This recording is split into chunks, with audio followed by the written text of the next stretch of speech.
आतमध्ये येऊन स्थानापन्न व्हायचं आहे। या ठिकाणी मंचावर प्रामुख्याने उपस्थित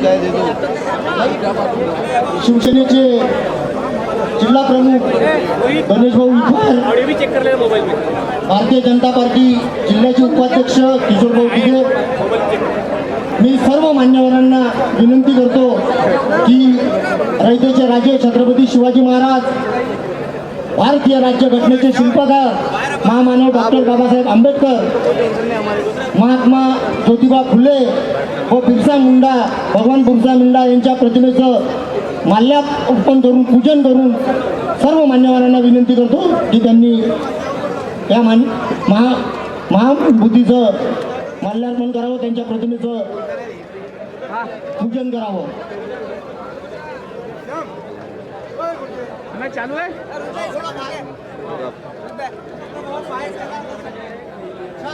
छत्रपती शिवाजी महाराज की, विश्वभूषण महामानव डॉक्टर बाबासाहेब आंबेडकरांचा, बोल भारत माता की, महात्मा फुले की, भगवान बिरसा मुंडा की। बाहेर असलेल्या सर्व नागरिकांनी या ठिकाणी स्थानापन्न व्हायचं आहे। मी सर्व युवा मोर्चाच्या पदाधिकाऱ्यांना विनंती करतो की त्यांनी या ठिकाणी जे नागरिक आहेत त्यांची बसण्याची व्यवस्थेत आपण लक्ष द्यावं।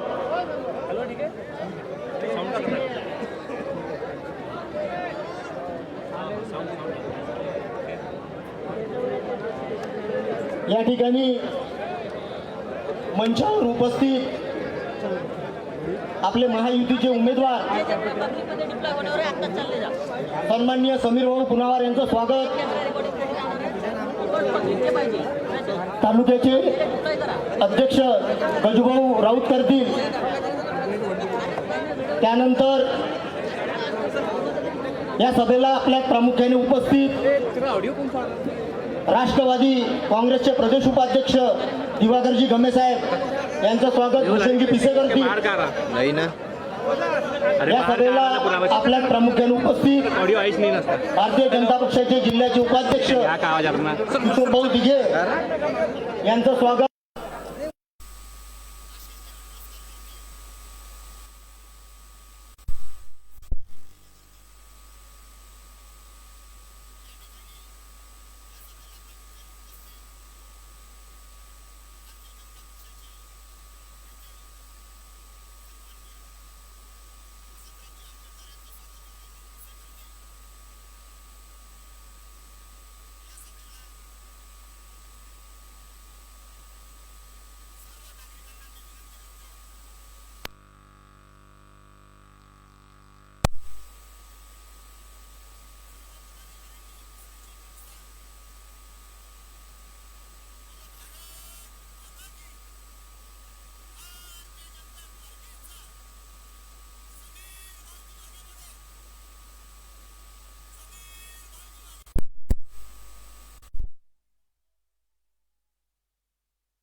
सामोरं जात आहोत आणि ही विधानसभेची निवडणूक या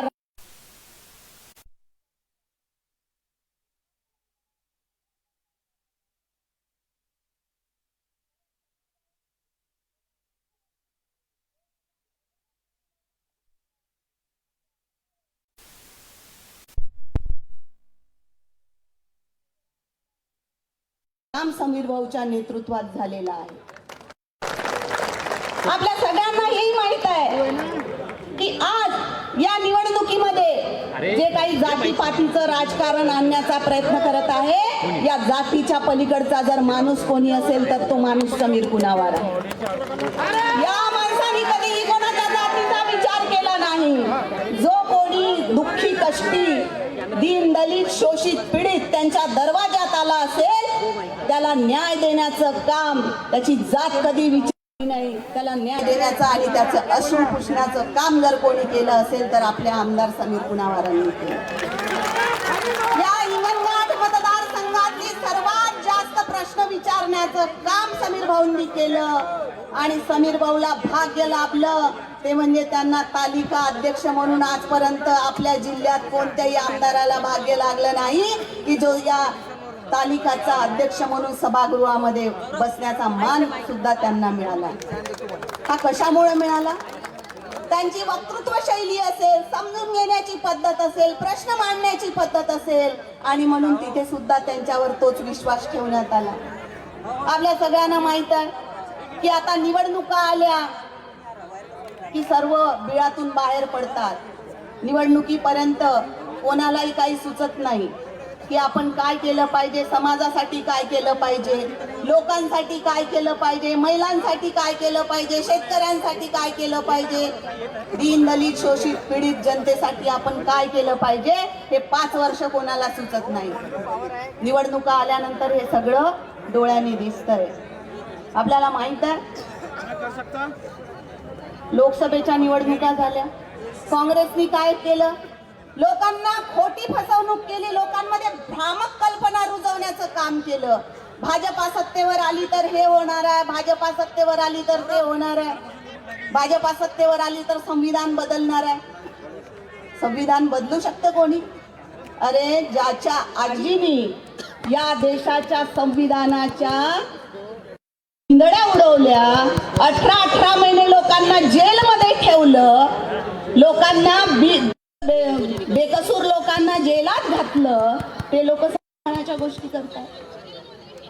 ज्यांनी जबरदस्तीने लोकांची नसबंदी केली ते लोक संविधानाच्या गोष्टी करतात. 84 वेळा ज्यांनी संविधानामध्ये बदल केले ते लोक संविधानाच्या गोष्टी करतात आणि आता संविधानाच्या नावावर जाहीर सभेमध्ये जाऊन कोरे कागद हातात घेऊन लोकांना खोटं आश्वासनं देतात. काय सांगतात?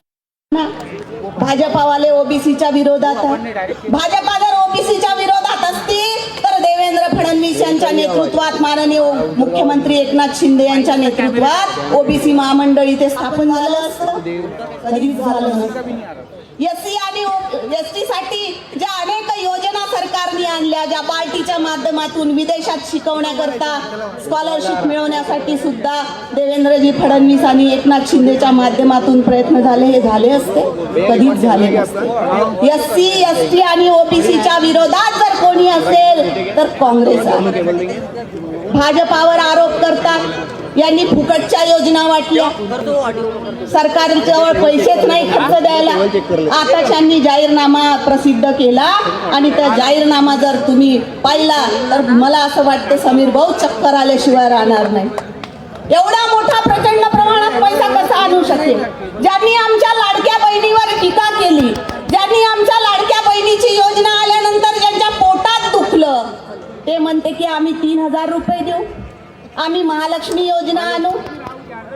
ज्या ज्या राज्यामध्ये तुमची सत्ता आली, ते कर्नाटक असो तेलंगणा असो, ज्या राज्यामध्ये तुमची सत्ता आली तिथे तुम्ही महालक्ष्मी योजना जाहीर केली, 1 रुपया तरी तुम्ही दिला आहे का? आणि आमच्या लाडक्या बहिणींना 1500 रुपये मिळते तर तुमच्या पोटात दुखते. त्या राष्ट्रवादीच्या आपल्या ताकदीच्या सुप्रियाताई काय माहित आहे? त्या म्हणतात की माझ्या महाराष्ट्राच्या महिलांचा सन्मान तुम्ही 1500 रुपयात विकत घेऊ शकत नाही. मग सुप्रियाताई, आता 3,000 रुपये तुम्ही महालक्ष्मी योजनेतून तुमच्या जाहीरनाम्यात जाहीर केले, मग आता स्वाभिमान नाही का? अरे आमच्या महाराष्ट्रातली महिला स्वाभिमानीच आहे. ती सावित्रीची लेक आहे, ती जिजाऊची लेक आहे, स्वाभिमानीच आहे. त्यांचा स्वाभिमान कोणी विकत घेऊ शकत नाही. परंतु सुप्रियाताई, तुम्ही सोन्याचा चमचा तोंडात घेऊन जन्मल्या. तुम्हाला 1,500 रुपयाची किंमत नाही, परंतु इथे बसलेल्या माझ्या लाडक्या बहिणीला मात्र 1,500 रुपयाची किंमत आहे. तिला माहित आहे की हे 1,500 रुपये माझ्या आरोग्याच्या सुविधेसाठी आहे. या 1,500 रुपयात मी माझ्या औषध गोळ्या घेणार आहे. हिला माहित आहे की या 1,500 रुपयामध्ये मी माझ्या पोराची शिकवणी लावणार आहे. तिला माहित आहे की हे 1,500 रुपये, अरे ज्यांचे वडील नसतात त्यांना कोणीही विचारत नाही. एखादा भाऊराया चांगला असला तोच बहिणीला भाऊबीजेला दिवाळीला घरी बोलवतो, नाही तर भावाचं घर 5-5 वर्ष ती महिला पाहत नाही. देवा भाऊने दिलेला तो आहेर आहे. तिला विचारा या 1,500 रुपयाची किंमत. म्हणून सर्वांना मी विनंती करते की या काँग्रेसच्या फसव्या जाहीरनाम्याला कोणीही बळी पडू नका. आणि भारतीय जनता पार्टीच्या ज्या शासनाने ज्या योजना आपल्या कल्याणासाठी आणलेल्या आहे त्या फुकटच्या नाही, तर गरीब आणि श्रीमंत यामधली दरी कमी करण्यासाठी आणलेल्या आहे. जे आपल्याला मिळालेलं आहे ते आपल्यासाठीच आहे. आणि आपले कार्यसम्राट आमदार समीरभाऊ कुणावार सदैव 24/7 आपल्या सेवेमध्ये तत्पर राहणार आहे. म्हणून येत्या 20 तारखेला समीर भाऊच्या कमळ या चिन्हावर फुलीचा बटन दाबून त्यांना एवढ्या मोठ्या बहुमताने विजयी करा की जसे ते आपल्या जिल्ह्यातले तालिका उत्कृष्ट संसदपटू हे रेकॉर्ड त्यांनी मोडले, तर हाय रेकॉर्ड त्यांनी मोडला पाहिजे. एवढीच विनंती आपल्याला करते. इथेच थांबते. जय हिंद महाराष्ट्र. धन्यवाद ताई. आपण ज्या भावना या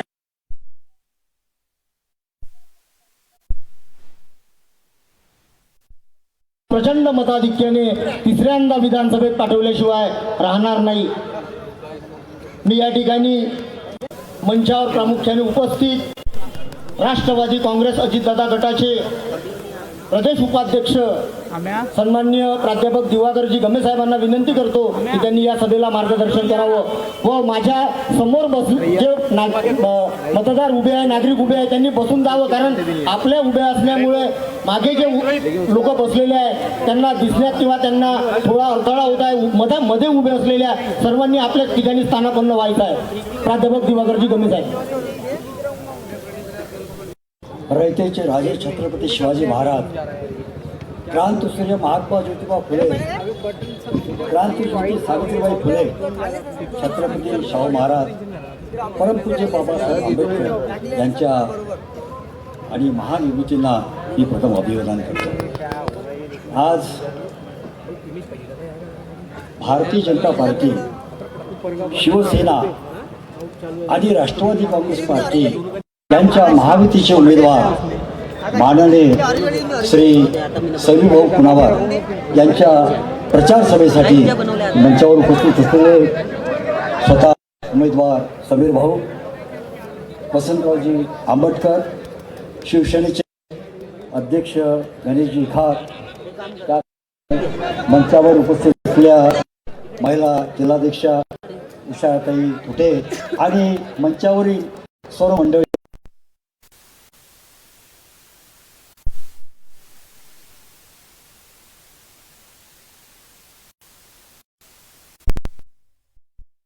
त्याशी म्हणे हा तुकारामाचा वारकरी गेल्या 10 वर्षापासून ही आपली वारकरी संप्रदाय परंपरा चालवत लोकांच्या कामासाठी अहोरात्र झिंजत आहे. या लोकांच्या कल्याणाची दिंडी खांद्यावर घेऊन हा माणूस गेल्या 10 वर्षापासून नव्हे तर त्या अगोदर वर्षापासून सुद्धा लोकांची कामं करीत आहे. आम्हाला माहित आहे की भारतीय जनता पार्टीच्या गळ्यात हा आमचा माणूस ताईत आहे, पण मी तुम्हाला सांगतो आमच्या पार्टीचे अध्यक्ष अजितदादा पवार यांच्याकडे जेव्हा समीर भाऊ कुणावरचा विषय निघाला तेव्हा त्यांनी सांगितलं की खरोखर हिंगणघाटचा आमदार समीर भाऊ कुणावर हा खऱ्या अर्थानं कार्यसम्राट आहे. अनेक प्रकारचे लोकांचे कामं सामान्यांचे कामं ते घेऊन घेतात आणि समीर भाऊ सुद्धा सांगते की अजितदादा हा अर्थमंत्री आहे, काट्यावर पण मागणार आहे, पण समीर भाऊ गेल्यानंतर मात्र कधीही खाली हात आलेलं नाही. त्यांनी म्हटलं ते काम त्यांनी पूर्ण केलेलं आहे. आज जर आपण पाहिलं असेल वर्धा जिल्ह्याचा संपूर्ण इतिहास पहा, वर्धा जिल्ह्याचे मतदारसंघ पहा, सर्वात जास्त निधी जर कुठे आला असेल तर तो आपल्या हिंगणघाट समुद्र मतदारसंघामध्ये आलेला आहे. हे आकडेवारी आपल्यासमोर आहे आणि म्हणून अशा प्रकारचा महत्व आहे. समीर भाऊ हे केवळ आपल्या हिंगणघाट समुद्र मतदारसंघाचं वैभव नाही तर ते या महाराष्ट्राचं वैभव आहे. लक्षात घ्या तुम्ही. जेव्हा पाहिलं विधानसभेमध्ये चित्र जेव्हा पाहिलं तेव्हा विधानसभेमध्ये सभापती तालिका म्हणण्याचा सर्वात मोठा सन्मान हा समीर भाऊंना मिळाला आहे. आणि केवळ एवढ्यावरच थांबलं नाही तर या देशाच्या महामहिम राष्ट्रपती राष्ट्रपतींनी सुद्धा आमच्या या हिंगणघाट समुद्रपूर या मतदारसंघाच्या प्रतिनिधीचा त्यांनी सन्मान केलेला आहे. हे सुद्धा आम्हाला प्रथम दाखवलं आहे. समीर भाऊंच्या कार्याचं काय सांगावं, अनेक ठिकाणी सांगितलं आहे, अनेक पुस्तकामध्ये सुद्धा त्यांनी मांडलेली आहे आणि आपण त्याच्यामध्ये आहात. सकाळचा दिवस उगवला की समीर भाऊ जे कार्यांचं जे सामान्य लोक आहेत ज्यांच्या अडीअडचणी आहे त्यांच्यासाठी सुद्धा ते काम करीत असतात. आपण जर पाहिलं तर विकासाची कितीतरी कामं केली आहे. मी काल पुढं सांगितलं की आज हिंगणघाटमध्ये जे काही उड्डाणपूल दिसत आहेत ते पाहिलं असेल 10 वर्षापूर्वीचं चित्र तर त्या रेल्वे क्रॉसिंगमधून जाता येत होतं, अनेक अपघात झाले. त्या नांदगावचं रस्त्यावरून जाता येत होतं, अपघात झाले. समीर भाऊ आमदार झाले, आम्ही सुद्धा त्यांना व्यथा मांडल्या आणि अशा प्रकारचे उड्डाणपूल त्यांनी निर्माण केले. त्यांनी जर पाहिलं असेल तर ही नगरी उद्योग नगरी ही या ठिकाणी उद्योग कामगार राहतात त्यांच्यासाठी टेक्स्टाईल पार्कची निर्मिती केली. आपण त्या जर आपण वर्धा मार्गावर जर आपण गेलो आणि त्या वेळावर जर पाहिलं तर टेक्स्टाईल पार्क केली 2,500-2,500 कामगारांना त्यांनी काम घेऊन दिलं. आपण जर पाहिलं असेल समुद्राची MIDC असो, हिंगणघाटची MIDC असो, उद्योग असो, अशा प्रकारचे अनेक प्रकारचं कार्य केलं. पण खऱ्या अर्थानं त्यांचा कार्याचा मानाचा तुला जर कुठे मिळाला असेल तर तो म्हणजे मेडिकल कॉलेज. महाराष्ट्राच्या 36 जिल्ह्यामध्ये जा, मेडिकल कॉलेज फक्त जिल्ह्याच्या ठिकाणी आहे, परंतु तालुक्याच्या ठिकाणी हिंगणघाट मतदारसंघामध्ये हे मेडिकल कॉलेज तुमच्या अगदी जवळच आमच्या जवळ आणण्याचं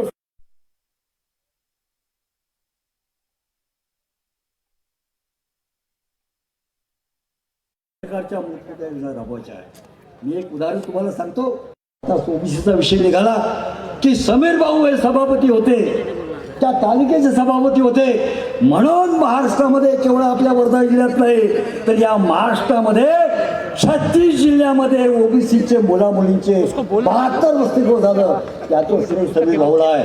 कारण त्या विषयावर 293 बोलायचं होतं भुजबळ साहेबांना, ते बोलल्याशिवाय ते मंजूर होत नव्हते आणि मंत्री सत्ताधारी बोलू शकत नाही. आणि तेव्हा त्यांनी विनंती केली भुजबळ साहेबांनी, अजित पवारांनी, तेव्हा समीर भाऊंनी मान्य केली की नाही, हा लोकांचा प्रश्न आहे, हा ओबीसीच्या विद्यार्थ्यांचा प्रश्न आहे, नियम काय असो मी परवानगी देतो. 293च्या त्या सूचनेवर भुजबळ साहेब ते बोललेत आणि आज महाराष्ट्रामध्ये ओबीसी मुलामुलींचे 72 वसतिगृह सुरू झाले. त्याचं श्रेय जर कुणाचं जर असेल तर ते माननीय समीर भाऊ आहे. आणि म्हणून आपला सगळं सांगतोय की आमची राष्ट्रवादी काँग्रेस पार्टी, आमचे अजितदादा अध्यक्ष, आमचे भुजबळ साहेब आणि आमचे अनेक प्रकारचे हे सगळेच्या सगळे आज समीर भाऊची वाखाणणी करतात. समीर भाऊंना केवळ या हिंगणघाटमध्येच नाही तर या महाराष्ट्रामध्ये उच्च स्थानावर आपल्याला न्यायचं आहे. एक महाराष्ट्राचा एक सर्वोत्कृष्ट नेता म्हणून आपल्याला पाठवायचा आहे. आणि म्हणून आमच्या सर्व बंधू भगिनींना विनंती करतात येत आहे. अनेक प्रकारच्या त्यांनी आणले हो. या ठिकाणी वेळ कमी आणि बोलणार आहेत आणि म्हणून सुद्धा सांगता येईल की आपल्याला गरज आहे ती समीर भाऊ सारख्या नेतृत्वाची, समीर भाऊच्या प्रतिनिधाची. आणि म्हणून आपण सर्वांनी 20 तारखेला सर्व लोकांनी आपल्याला समीर भाऊंना मतदान करायचं आहे. कमळावर आपल्याला मतदान करायचं आहे. आपले जे नातेवाईक भाऊबंद असतील, मित्र असतील, त्यांना सांगायचं आहे की या हिरणघाट मतदारसंघाचं आपल्याला अजून सुद्धा वाढवायचं आहे. आपला माणूस हा महाराष्ट्राच्या नेतृत्वावर आपल्याला विराजमान करायचा आहे. आणि म्हणून आपण सगळ्यांनी त्यांना मतदान करावं. अशा प्रकारे राष्ट्रवादी काँग्रेस पार्टीच्या वतीनं मी आपल्या सर्वांना आवाहन करतो आणि माझे 2 शब्द सांगतो. धन्यवाद. धन्यवाद साहेब. गडकरी साहेब पुलगावरून निघालेले आहे. हेलिकॉप्टरने 10 ते 15 मिनिटात त्यांचं आगमन या सभास्थळी होणार आहे. वेळेचं थोडं नियोजित असल्यामुळं मी मंचावरील सर्व मान्यवरांचं मनोगत या ठिकाणी होऊ शकत नाही, कारण भाऊचा सुद्धा आपल्याला या ठिकाणी ऐकायचं आहे. या 20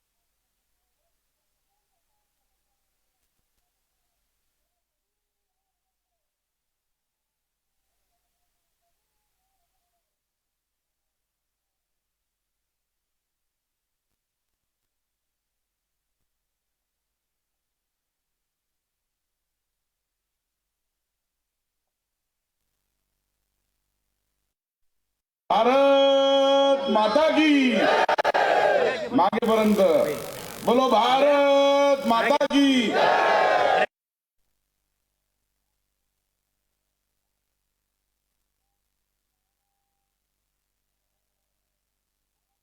विश्वभूषण डॉक्टर बाबासाहेब आंबेडकरांचा धन्यवाद. भारतीय महाराष्ट्राचा आराध्य दैवत राजे छत्रपती शिवाजी महाराज, भारतीय राज्यघटनेचे शिल्पकार महामानव विश्वभूषण डॉक्टर बाबासाहेब आंबेडकर, त्याचप्रमाणे महात्मा ज्योतिबा फुले आणि भगवान बिरसा मुंडा यांच्या प्रतिमेला प्रथम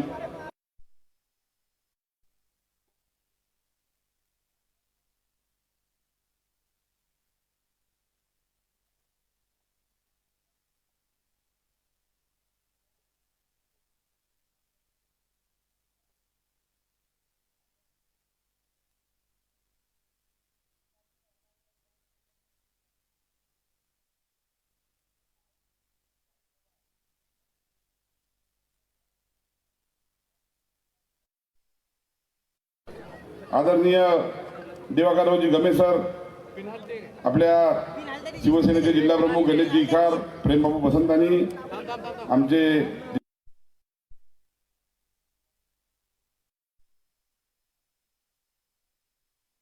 शहाणे, वसंतरावजी आंबटकर, अर्चनाताई वानखडे, आमच्या भगिनी उषाताई थुटे, आमच्या बहिणी कीर्तिवहिनी दिघे, RPIचे शंकरराव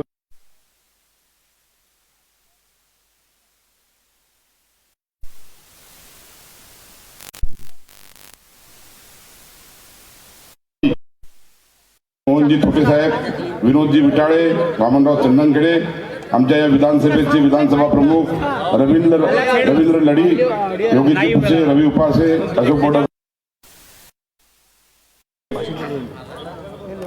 काय बोलू आता, एवढा जनसागर पाहिल्यावर माझंही मन भरून आलं. एवढे सारे लोक आपण या ठिकाणी आले. खरंच तुम्हाला वाटलं नाही एवढी विराट सभा, एवढ्या माझ्या माय माऊल्या येतील आणि आमचे एवढे लाडके भाऊ येतील. खूप धन्यवाद. तुमच्यासाठी टाळ्या वाजवा. मगाशी मी पायी येत होतो, माझे डोळे भरून येत होते. जे माझ्या प्रेमासाठी आले, खरंच तुमचं लाख लाख कोटी तुम्हाला वंदन करतो. बंधू आणि भगिनींनो, 20 तारखेला निवडणूक होत आहे विधानसभेची आणि याच्यासाठी मतदान करायचं आहे. ही विधानसभा कोणाच्या हातामध्ये द्यायची. या विधानसभेचा पुढचा 5 वर्ष आमदार कोण असेल याची ही निवडणूक आहे. गेली 10 वर्ष आपल्या या सेवेमध्ये मी काम केलं.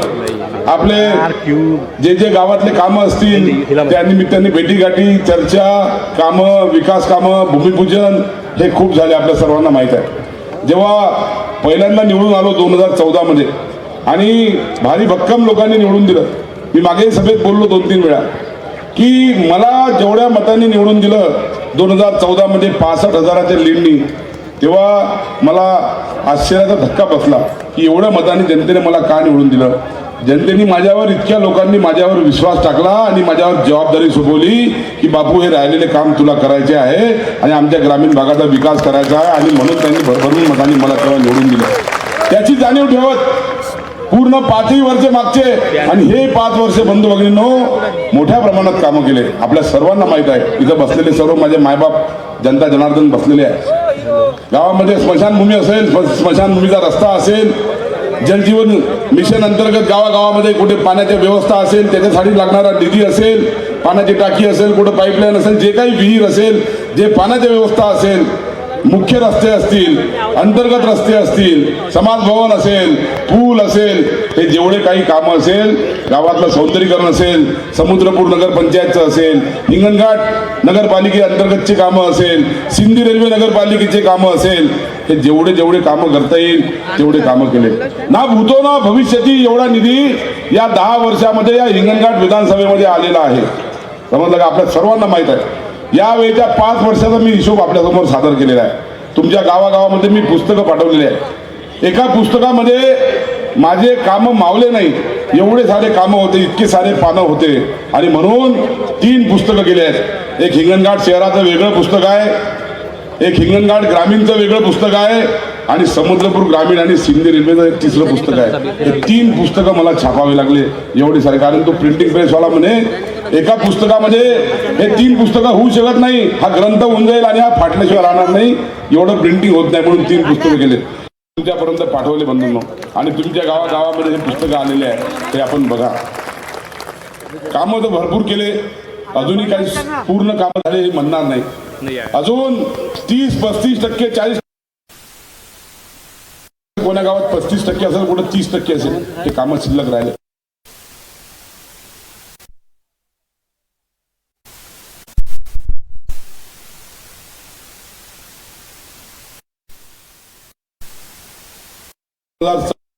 आणि ऑक्टोबर आता 2024 आहे. 10 वर्ष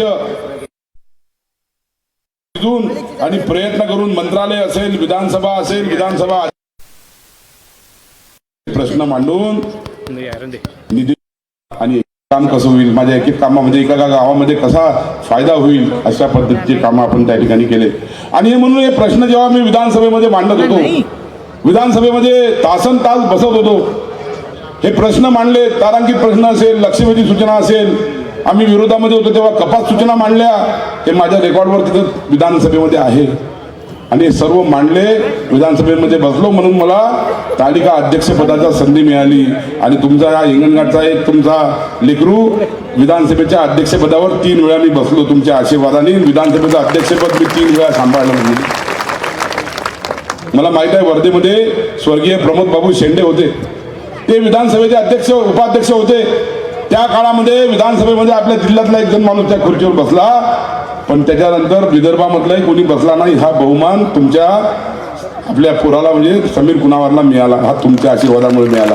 आणि त्या ठिकाणी जे उत्कृष्ट काम केलं, 3 महिने 3 अधिवेशन म्हणजे 3 महिने, आणि त्याच्यामुळे हा उत्कृष्ट संसदपटू पुरस्कार मिळाला. महामहिम राष्ट्रपती द्रौपदी मुर्मू यांच्या हाताने तो पुरस्कार मिळाला.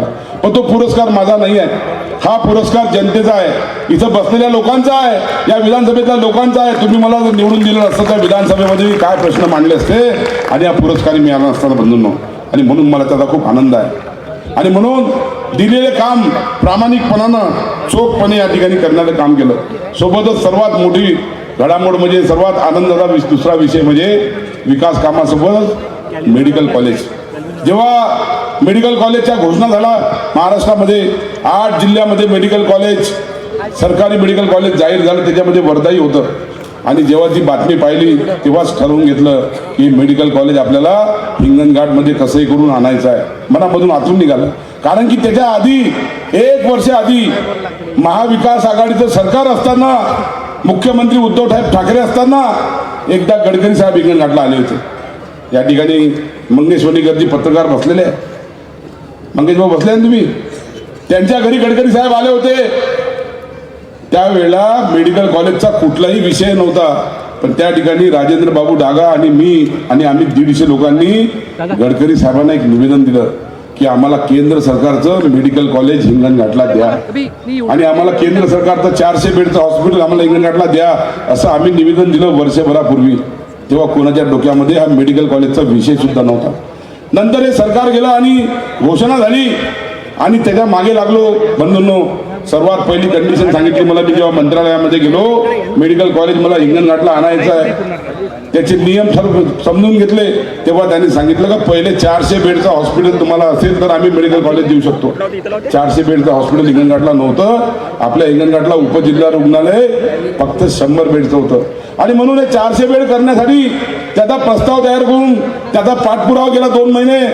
आणि आरोग्यमंत्री तानाजी सावंत साहेबांचे मी धन्यवाद देईल, त्यांच्या मागे लागून त्यांनी ते मंजूर केलं आणि शेवटची अंतिम सही देवेंद्र फडणवीस साहेबांनी केली. आणि मागच्या वर्षी 31 मार्च 2023ला हा शासन निर्णय निघाला, GR निघाला की हिंगणघाटला 400 बेडचं श्रेणीवाढ म्हणजे रुग्णालय मंजूर झालं म्हणून. आणि त्याच्यानंतर 15 दिवसांनी पुन्हा पत्रव्यवहार सुरू केला स्वतः जाऊन की आता आम्हाला वर्धेचं मेडिकल कॉलेज द्या, कारण की आता आम्ही निकषामध्ये बसलेलो आहोत. 400 बेड मिळाले असल्याशिवाय मिळत नाही.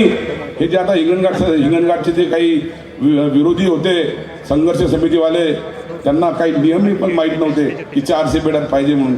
मी पहिले 400 बेड मंजूर करून आणलं, त्याचा GR काढला आणि नंतर मी लागलो मेडिकल कॉलेजच्या मागे आणि पत्रव्यवहार केला. 3 महिने मला काही रिझल्ट मिळाला नाही, कारण की आर्मीवाल्यांची मागणी होती, वर्धेवाल्यांची मागणी होती आणि माझी हिंगणघाटची मागणी होती. शेवटी हिवाळी अधिवेशनामध्ये ठरवलं. हिंगणघाटहून जेव्हा नागपूरला गेलो अधिवेशनाने जातानाच मी आपला राजीनामा टाईप केला आणि म्हटलं आणि ठरवलं एक तर मेडिकल कॉलेज तरी हिंगणघाटला घेऊन येईल, नाहीतर मी माझ्या आमदार पदाचा राजीनामा या अधिवेशनामध्ये देऊन वापस हिंगणघाटला येईल. या निर्णय करून मी गेलो मुंबई नागपूरला. अधिवेशनाच्या पहिल्या दिवशी आंदोलन केलं, पायऱ्यावर बसलो माझ्या सरकारच्या विरोधात. हो, आपल्या सरकारच्या विरोधामध्ये आंदोलन करायला ताकद लागते, हिंमत लागते. पण मी म्हटलं काय होईल, जास्तीत जास्त राजीनामा मंजूर होईल तर घरी बसू वर्षभर बघू पुढे. पण बंधूंनो, मला फडणवीस साहेबांनी सांगितलं की आम्ही विचार करू. आणि शेवटच्या दिवशी घोषणा झाली सभागृहामध्ये का वर्धा इथे मंजूर झालेलं शासकीय मेडिकल कॉलेज हे हिंगणघाटला देण्यात येत आहे. जेव्हा ही घोषणा झाली तेव्हा एवढा आनंद झाला. आणि योगायोग बघा, ज्या वेळेला घोषणा झाली त्यावेळेला विधानसभेच्या अधिवेशनामध्ये अध्यक्षस्थानी मी होतो. विधानसभेच्या अध्यक्षस्थानी आसनावरती मी होतो, पीठासीन अधिकारी, आणि माझ्या समोर ती घोषणा त्या ठिकाणी झाली आणि खूप आनंद झाला बंधूंनो. आणि म्हणून 400 बेडही मिळालं हिंगणघाटला आणि आता मेडिकल कॉलेजसुद्धा आपल्या हिंगणघाटला मिळालं. आता हे चांगलं बांधायचं आहे. आणि मग त्याच्यावरून राजकारण केलं, ते कॉलेज इथं पाहिजे, तिथं पाहिजे. करणारे कोण? हे राष्ट्रवादीवाले, हिंगणघाटचे शरद पवार गटाचे. कारण काय? कारण एवढंच की आता यानं मेडिकल कॉलेज आणलं, आता लोक यांना पुन्हा निवडून देईल, पुन्हा आम्ही 5 वर्ष बेकार राहायचं का, हा एवढाच विषय. आणि यानं राजकारण सुरू केलं. अरे म्हटलं बाबांनो, कॉलेजसाठी मी राजीनामा दिला, मी संघर्ष केला विधानसभेमध्ये, माझ्या सरकारने ते वर्धेवरून हिंगणघाटला दिलं, आता आम्ही करणार आहोत. त्यांनी तीव्र विरोध केला. जामला हे कॉलेज आपण मेडिकल कॉलेज जेव्हा जामची जागा बघितली, कारण की हिंगणघाटला जागा नव्हती. सरकारी दवाखान्याच्या मागे 16 एकर जागेपैकी 10 एकरमध्ये त्या ठिकाणी 400 बेडचं हॉस्पिटल होणार आहे. भव्य 4 मजली हॉस्पिटल होणार आहे 400 बेडचं. त्याच्यामध्ये 6 ऑपरेशन थिएटर आहे आणि फार मोठं हॉस्पिटल होत आहे. आणि त्याच्यामुळेच मेडिकल कॉलेज मंजूर झालं. आणि इथं मेडिकल कॉलेजला आपल्याला जागा मोठी पाहिजे होती आणि हिंगणघाटला त्यांचं म्हणणं होतं का 3 ठिकाणी करा. 3 ठिकाणी ते होऊ शकत नव्हतं आणि म्हणून जाम हे योग्य जागा होती. कारण की जाम सर्कल, नंदोरी, कोरा, गिरड, माणगाव, समजा कांडळी, सिंधी रेल्वे आणि इकडे बुट्टीपोरीपासून, इकडे वरोऱ्यापासून आणि तिकडे वडकीपासून, पोहण्यापासून लोकांना जवळ पडते म्हणून हे सेंटरमध्ये या ठिकाणी झालं बंधूंनो. आणि हे करणं गरजेचं होतं. हे कोणासाठी आणलं हो? कारण की मी आतापर्यंत शेकडो हजारो पत्र दिले 10 वर्षामध्ये. मला माहीत आहे माझ्याकडे लोक येतात, कोणाचं हार्टचं ऑपरेशन आहे, कोणाचं वॉलचं ऑपरेशन आहे, कोणाचं कॅन्सरचं ऑपरेशन आहे. रोज माझ्या 12ही महिने माझ्या कॉम्प्युटरमधून 30, 40, 50 पत्र सेवाग्राम सावंगी मेघे, नाहीतर नागपूरचं Tukdoji Maharaj cancer hospital, AIIMS medical college नागपूरची मी रोज पत्र देतो लोकांना ॲडमिट करण्यासाठी. मला माहीत आहे या मेडिकल कॉलेजची किती आवश्यकता आहे. कारण की लोकांना हे सावंगी सेवाग्राममध्ये पैसे लागतात आणि म्हणून इथं फुकट झालं पाहिजे आणि आपल्या अंगणामध्ये हे मेडिकल झालं पाहिजे. याच्यासाठी मी संघर्ष केला. बंधूंनो, पुढचे शेकडो पिढ्या आपल्याला आठवण ठेवतील आणि हजारो लोकांचे प्राण वाचतील असं ते मेडिकल कॉलेज हिंगणघाटमध्ये झालं. आता ते बांधायचं आहे लवकरात लवकर आणि लोकांच्या सेवेमध्ये द्यायचं आहे. बंधूंनो, कामं अनेक केली. जी कामं झाली नाही, मेडिकल कॉलेज असेल, अतिक्रमण धारकाच्या पट्ट्याचा विषय होता. आमदार झाल्यावर पहिल्यांदा माझ्याकडे लोक आले अतिक्रमण धारकाचे. पण जे या गावामध्ये गावठाणी जमीन आहे, महसूल जमीन आहे, याच्यावर जे गोरगरीब लोक राहत आहे त्यांना अतिक्रमण धारकांना पट्टे देता येतात. आणि 2014 निवडून आल्याच्या नंतर सतत पाठपुरावा केला. मुख्यमंत्री त्यावेळेला देवेंद्र फडणवीस साहेब होते. साहेब म्हटलं आपल्या तो अतिक्रमण धारक पट्ट्या देण्यासाठी कुठलाही GR नाही, एक GR काढण्याची गरज आहे. त्यांनी हो म्हणून सांगितलं. त्यांनी उच्चस्तरीय मीटिंग लावली मुंबईला. त्या उच्चस्तरीय मीटिंगच्या सेक्रेटरीच्या मीटिंगमध्ये मी सुद्धा होतो. 4 विभागाचे प्रधान सचिव होते, ग्रामविकासचे होते, लॉ अँड ज्युडिशरीचे होते, अजून नगरविकासचे होते, मुख्य सचिव होते आणि असे एक मंत्री होते दादाजी भुसे आणि मी होतो. 5 जण मिळून आम्ही तो GR काढला. कोणता? 2011 पूर्वी राहत असलेल्या अतिक्रमण धारकांना, अतिक्रमण सर्वांसाठी घरे अंतर्गत अतिक्रमण धारकाचा पट्टा देण्याबाबत. आणि तो पट्टा, तो GR निघाला. त्याच्यामध्ये फक्त महसुली जमिनीवर देता येते, वन विभागाच्या जमिनीवर देता येत नाही. आणि म्हणून आपल्याकडे 3,500 लोक असे निघाले गावागावामध्ये की ज्यांना ते पट्टे आम्ही साठी प्रयत्न केले. ग्रामपंचायत, पंचायत समिती, तहसीलदार, SDO, ती 3 मॅन कमिटी यांच्याकडे पाठवून ते सर्व करून दिले. आता शिल्लक आहे फक्त वन विभागाच्या जमिनीचे. त्याच्यासाठी सुद्धा फडणवीस साहेबांनी प्रयत्न केला मागच्या कालखंडात की जी जागा वन विभागाकडे आहे ती आजपासून 20-40 वर्षापूर्वी ती जागा वन विभागाला हस्तांतरित केली. पण गावाला लागून असल्यामुळे लोकांनी त्या ठिकाणी घरं बांधले, झोपड्या बांधल्या. 2 कुटुंबाचे 3 कुटुंब झाले. मग ती जागा वन विभागाची आहे, पण वन विभागाच्या कायद्यानुसार ती देता येत नाही, फक्त आदिवासीला देता येते.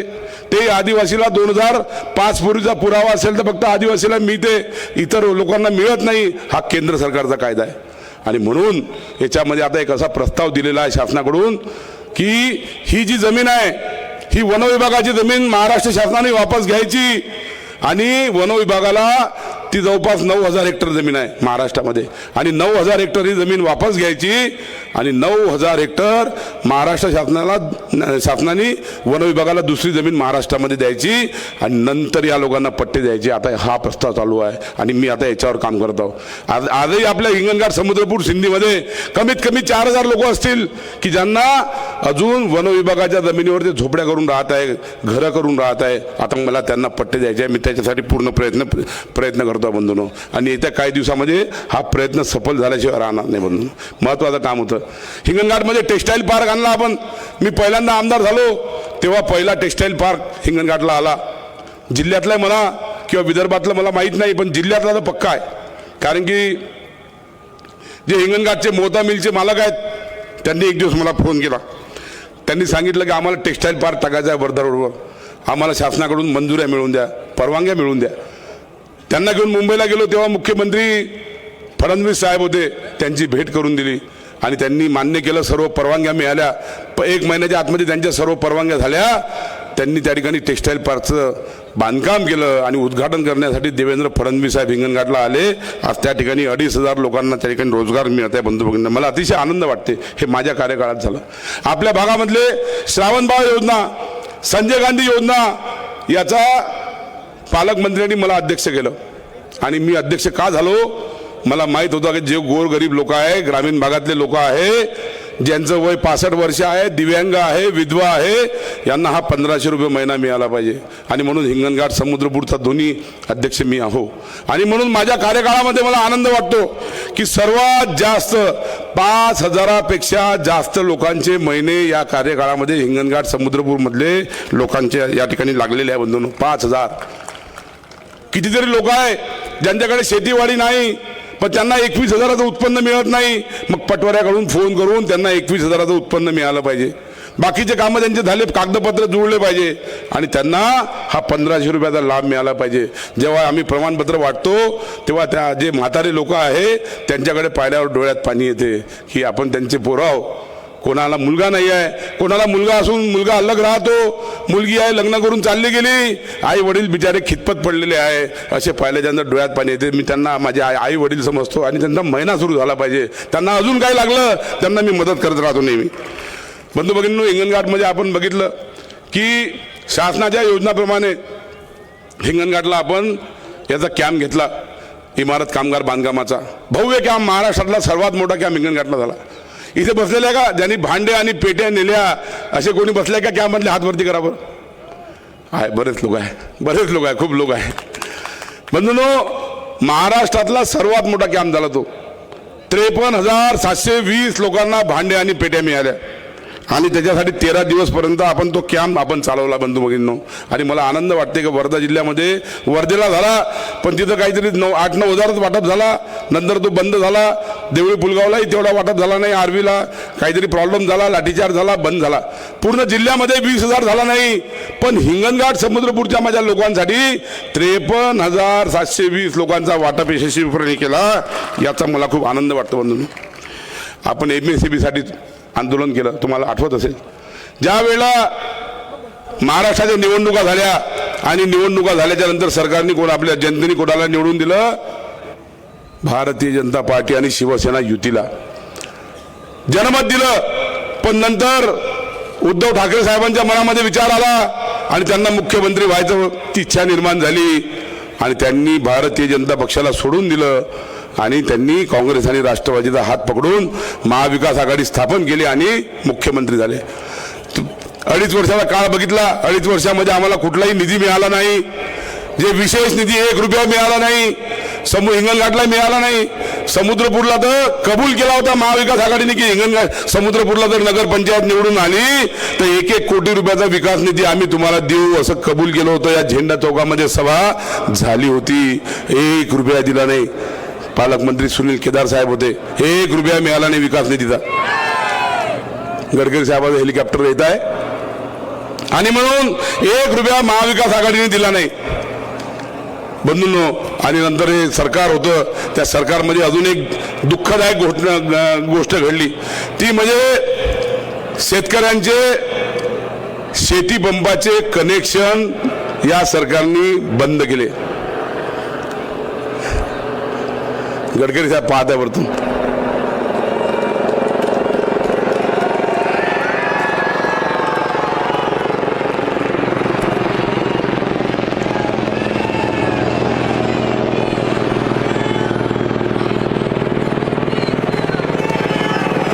आणि म्हणून त्यावेळेला बंधूंनो तुम्ही आठवा, त्यावेळेला शेतकऱ्यांना सांगितलं की तुम्ही 5,000 रुपये प्रति शेतकरी भरल्याशिवाय तुमची लाईन देणार नाही. ग्रीपास काढल्या DP मधल्या. आणि मी खूप संघर्ष केला. मुख्यमंत्री भेटले नाही. शेवटी ऊर्जा मंत्र्याला भेटलो, त्यांनी दाद दिली नाही. मी 8 दिवस वर्धेला कलेक्टर ऑफिस समोर त्या ठिकाणी उपोषण केलं 100 सरपंचांना घेऊन. का उपोषण केलं? गांधी चौकामध्ये मी तंबू ठोकला. का उपोषण केलं? की तुम्ही शेतकऱ्यांना फुकट लाईन द्या. तुम्ही रात्रीची लाईन देत होते चालते, पण तुम्ही आम्हाला फुकट द्या. त्यांनी दिली नाही. 5,000 रुपये भरल्याशिवाय दिली नाही. शेवटी मी नंतर हे सरकार गेलं. सभागृहामध्ये मी विषय मांडला हिंगणघाटचा आमदार म्हणून की इथल्या शेतकऱ्यांना दिवसा लाईन द्या आणि शेतकऱ्याकडून शेती पंपाचा 1ही रुपया घेऊ नका. हे विधानसभेमध्ये मांडणारा मी आमदार आहो. मी मांडल्याच्या नंतर ते मान्य झालं आणि वर्धा जिल्ह्याला दिवसा लाईन मिळाली आणि 1ही रुपया शेती पंपाचा आतापर्यंत सरकारने घेतला नाही. बंधून एकदा टाळ्या वाजवा हो. सोपं नव्हतं.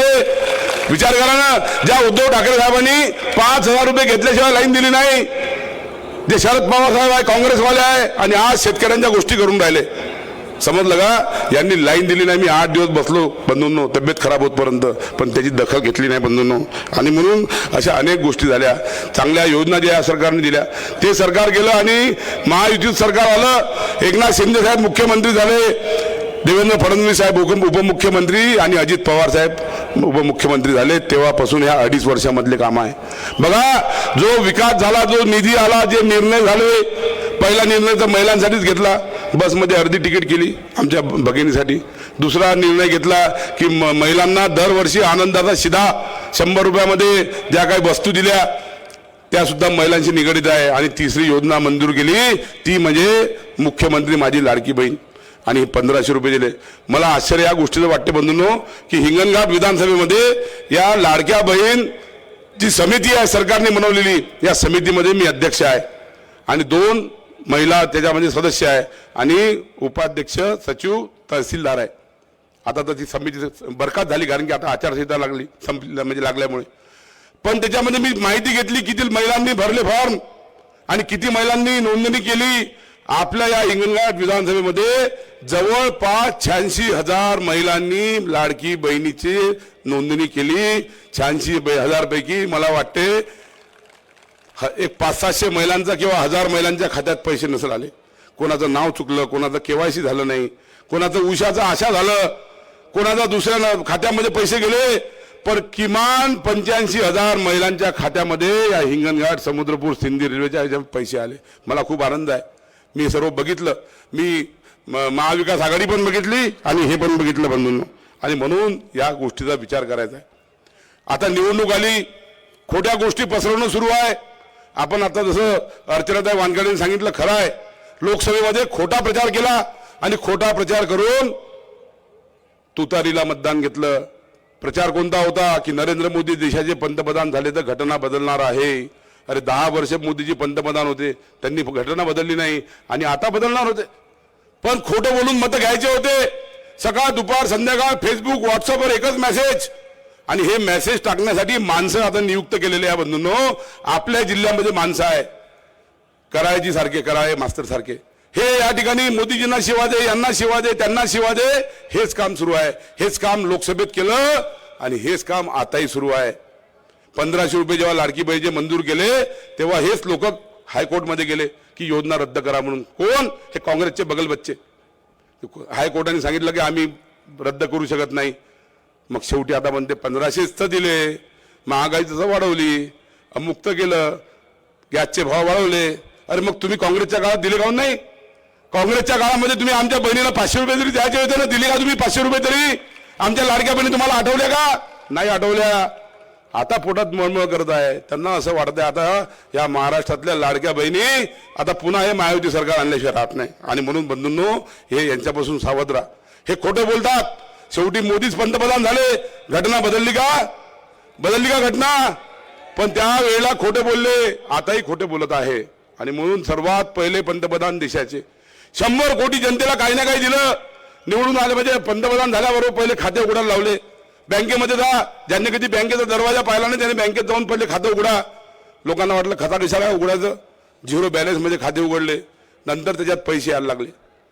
पैसे येण्याची परंपरा, खात्यामध्ये पैसे येण्याची परंपरा काँग्रेसने सुरू नाही केली, ही भारतीय जनता पक्षाच्या पंतप्रधानांनी आणि देवेंद्र फडणवीस साहेबांनी महाराष्ट्रामध्ये आणि देशामध्ये सुरू झाली. खाते उघडून दिले. कोणाला शौचालय मिळालं, कोणाला घरकुल मिळत आहे, कोणाला मोफत धान्य मिळालं, कोणाच्या खात्यामध्ये किसान सन्मान, मोदी किसान सन्मानचे पैसे येत आहे, कोणाला त्या समृद्धी सुकन्या योजना मिळाली, कोणाला विश्वकर्मा योजना मिळाली, कोणाला अटल पेन्शन योजना मिळाली. अशा अनेक साऱ्या योजना मोदीजींनी दिल्या.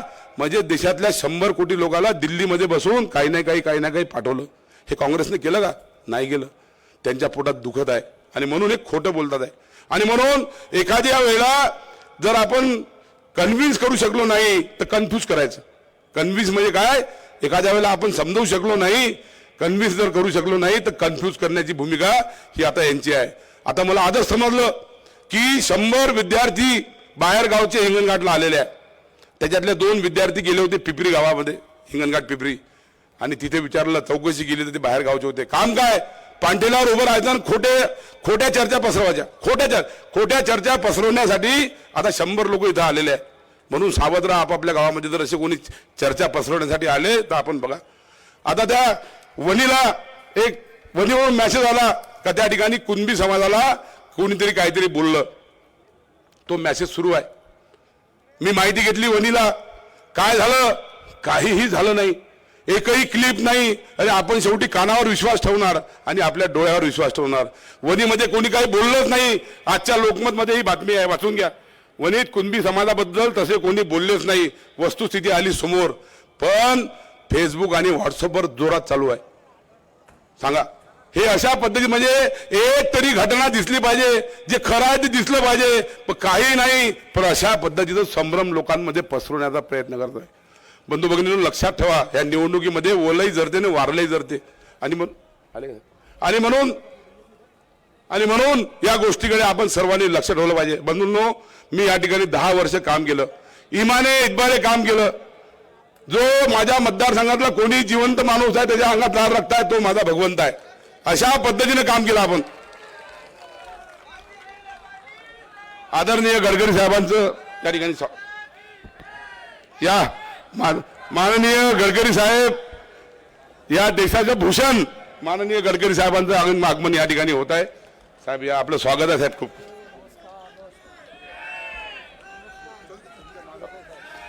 आदरणीय गडकरी साहेबांचं मी या ठिकाणी हिंगणघाट विधानसभेमध्ये जोरदार स्वागत.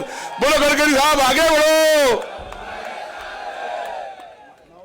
माननीय रामदासजी तड साहेब आले, त्यांचे सुद्धा खूप खूप धन्यवाद. तर बंधूंनो, मी तुम्हाला सांगत होतो की खोटं गोष्टी पसरवतात. वणीमध्ये कुठली घटना घडली नाही, त्याचा कुठला पुरावा नाही, त्याची कुठली क्लिप नाही, ना ऑडिओ क्लिप आहे ना काही नाही आहे, पण इथे सोशल माध्यमातून पसरवण्याचा प्रयत्न करताय.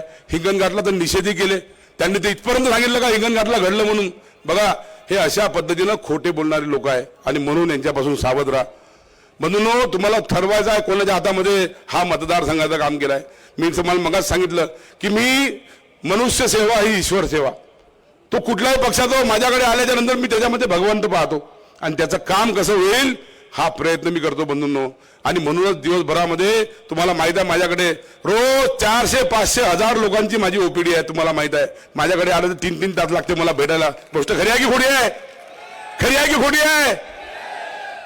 का बरं लागतात इतकं? एखाद्या डॉक्टरची प्रॅक्टिस काऊन चालते?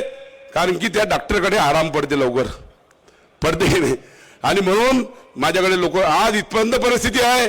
कोणा गावातली लाईन गेली तरी फोन येते, कोणा गावात काही भानगड झाली तरी फोन येते, आणि कोणाच्या घरी वैयक्तिक प्रॉब्लेम आला तरी फोन होते. कोणाचं घर पडलं, कोणाचं घर जळलं, कोणाच्या टीना उडल्या, कोणाच्या कुठे अपघात झाला, कोणाला भरती करायचा आहे, कोणाला योजना पाहिजे, कोणाला शिफारस पत्र पाहिजे, काहीही झालं तरी लोक माझ्यापर्यंत येतात. मला याचा खूप आनंद आहे, कारण की सोपं नाही आहे. बंधूंनो, हा विश्वास तुमच्यामध्ये निर्माण केला हे महत्वाचं आहे. विकास किती केला हा तो विषय आहेच, पण जनतेच्या मनामध्ये घर केलेलं आहे हे खरं महत्वाचं आहे. आणि मला म्हणून याचा आनंद आहे. म्हणून मी जेव्हा आज आलो, तुम्हाला बघितलं, माझे डोळे भरून आले बंधूंनो. आणि म्हणून तुम्हाला बघायचं आहे की ही विधानसभा कोणाच्या हातात द्यायची आहे. एकीकडे पक्षाने मला तिकीट दिली आणि दुसरीकडे कोण उभा आहे, जो अजून ग्रामपंचायतचा सदस्य झाला नाही, जो अजून सरपंच झाला नाही, जो अजून नगरसेवक झाला नाही, ज्याला अजून प्रशासनाचा अनुभव नाही, तो माणूस आता महाविकास आघाडीचा सदस्य म्हणजे उमेदवार आहे. आपण मला सांगा, एखाद्या आपल्या मुलाला ट्युशन लावायची असेल तर आपण म्हणतो की सर्वात चांगला शिक्षक कोणता आहे, माझ्या मुलाला पास करणारा तो पाहतो. एखादी आपली डोळ्याचे ऑपरेशन असेल तर आपण म्हणतो चांगला डॉक्टर कोणता आहे, कोणाच्या हाताने ऑपरेशन केलं ना माझ्या डोळ्याला आराम पडेल. एखादी जर केस भांडायची असेल तर आपण बघतो चांगला वकील कोणता आहे. मग हा विधानसभा जर इथपर्यंत आता आणलेला आहे, इथून पुढे न्यायचा आहे, याच्यासाठी हा कोणाच्या हातात द्यायचा आहे तुमचा निर्णय आहे जनतेचा बंधूंनो. आणि म्हणून या गोष्टीचा विचार करा, एवढंच मी तुम्हाला म्हणतो. आता मला तुम्ही एवढं सांगा, इथं आपण आलेले आहात, मला भरभरून आशीर्वाद देणार का? देणार का? हातवरती करून सांगा, भरभरून आशीर्वाद देणार. मग आता पुढचे 10-12 दिवस माझ्यासाठी वेळ देणार का? आपापल्या गावामधून वेळ देणार का?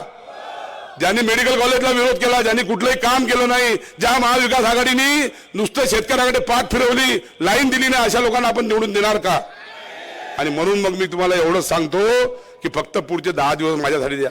5 वर्ष तुमच्यासाठी झिरणार, 100% जेवढे कामं केले त्याच्यापेक्षा दुप्पट चौपटीने काम करणार, हा माझा शब्द आहे तुम्हाला बंधूंनो. आणि म्हणून आपण एवढं करावं. फक्त मला आता एवढंच आहे की आता मी पांदन रस्त्यावर लक्ष देणार आहे. मोठे रस्ते बाकी राहिले, आता पांदन रस्ते करायचे आहे, सर्व ठिकाणी अभ्यासिका करायची आहे. 30% काम राहिलेलं ते पूर्ण करायचं आहे आणि म्हणून आपण आशीर्वाद द्या एवढं बोलतो आणि आपण आल्याबद्दल धन्यवाद देतो. आणि साहेबांचं एकदा जोरदार टाळ्या वाजवा साहेबांसाठी की साहेबांनी आपल्याला 752 कोटी रुपयाचा निधी आपल्या हिंगणघाटमध्ये दिला. 10 वर्षामध्ये 752 कोटी रुपयाचा निधी दिला साहेबांनी. साहेबांसाठी एकदा जोरदार टाळ्या वाजवा. साहेब तुम्ही दिले काम आहे.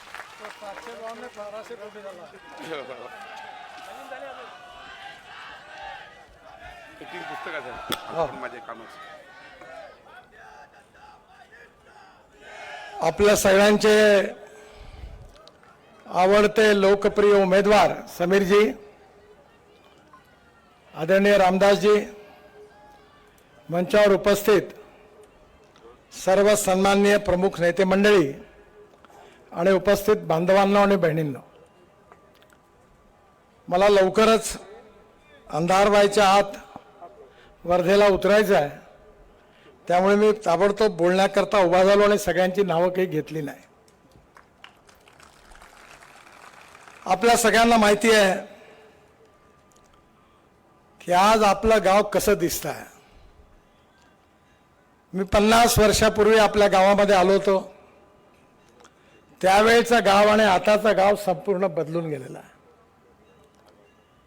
सगळ्या वरतून सिमेंटची घरं दिसत होती, उत्तम कॉन्क्रीटचे रोड सगळीकडे झालेली आहे आणि खऱ्या अर्थाने हे सगळं सुंदर स्वच्छ गाव दिसतं आहे. याचं कारण या मतदारसंघामध्ये समीर कुणावार यांनी एवढं उत्तम काम केलेलं आहे की सगळा हिंगणघाट मतदारसंघ बदलून गेलेला.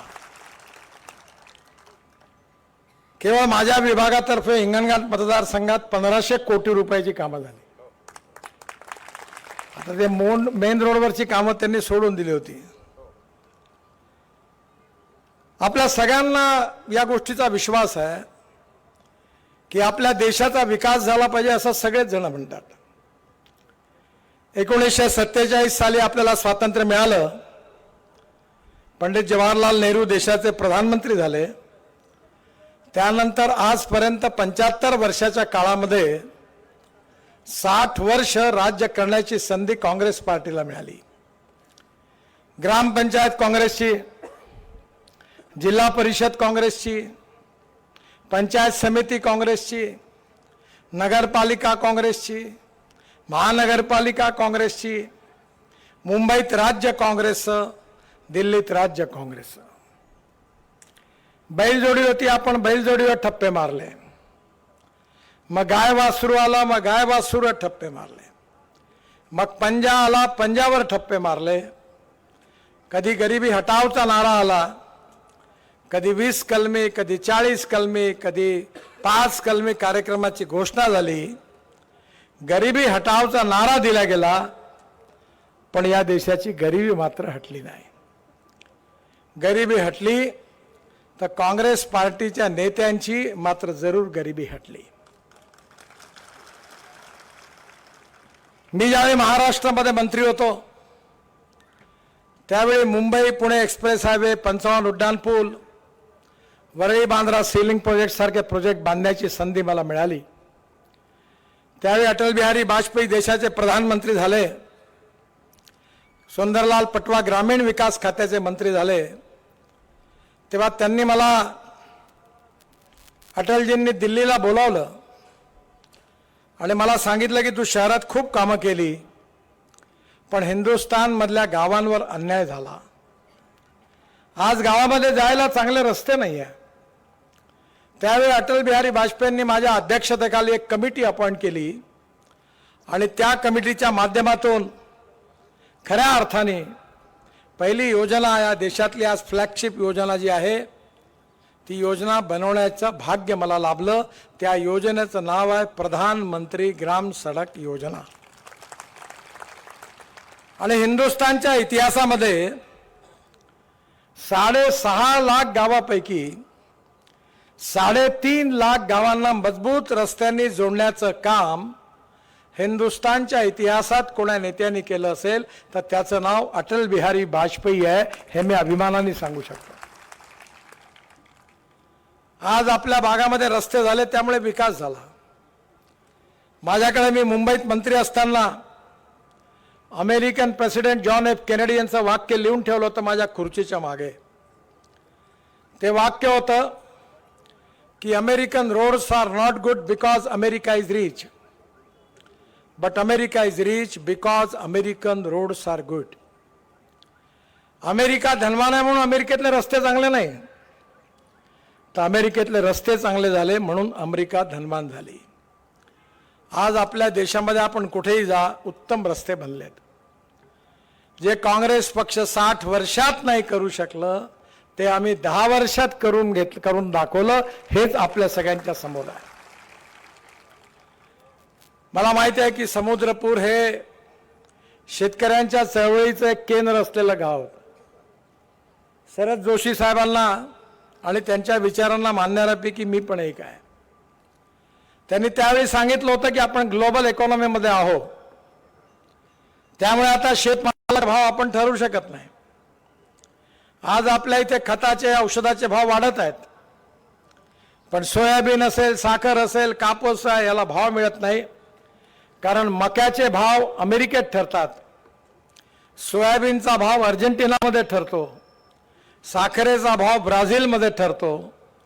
आणि म्हणून येणाऱ्या काळामध्ये खऱ्या अर्थाने आपल्याला शेतीमध्ये एक नवीन धोरण स्वीकारण्याची गरज आहे.